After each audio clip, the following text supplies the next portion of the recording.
তারা কীভাবে রান্না করা। অনেকে আমাকে বলে যে ভাই আপনি তো আসলে আমার আসলে একসময় ওয়েট ছিল প্রায় ৮৬ কেজির মতো।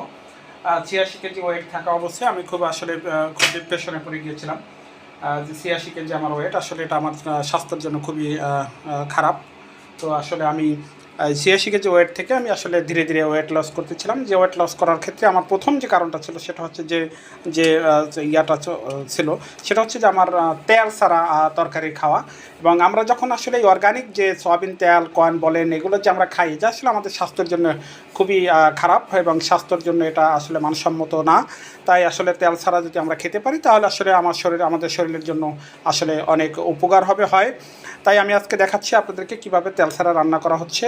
আমি আজকে এখন রান্না করব হচ্ছে আজকে শাক রান্না করব এবং শাকগুলো আমি তেল ছাড়া রান্না করব। এই রান্নার জন্য আসলে সর্বপ্রথম আমি যেটা ব্যবহার দিচ্ছি সেটা হলো যে আমি আসলে এখানে আগের থেকে স্লাইড করে রাখা পেঁয়াজ এবং রসুন এগুলো দিয়ে দিলাম। পেঁয়াজ রসুন এগুলো দিয়ে দেওয়ার পরে আমি যেটা করব সেটা হচ্ছে যে এটাকে একটু নেড়ে চেড়ে দিচ্ছি একটু নেড়ে দিচ্ছি।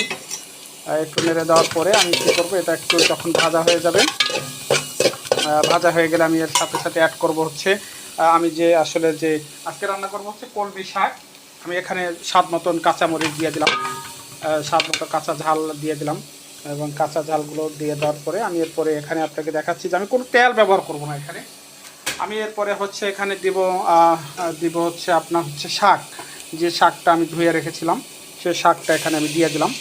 আমার এখানে কলমি শাক পালং শাক আছে, আমি সেগুলো আসলে এখানে দিয়ে দিলাম।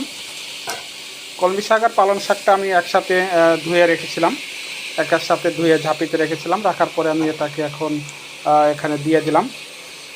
দিয়ে দেওয়ার পরে হচ্ছে আমি যেটা করব সেটা হচ্ছে আমি এখানে একটু স্বাদ বাড়ানোর জন্য আমি যেটা দেবো সেটা হচ্ছে আমার আগের থেকে স্লাইড করে রাখা হচ্ছে যে আমার টমেটো আছে, আমি সেই টমেটোটা এখানে আসলে দিয়ে দিব।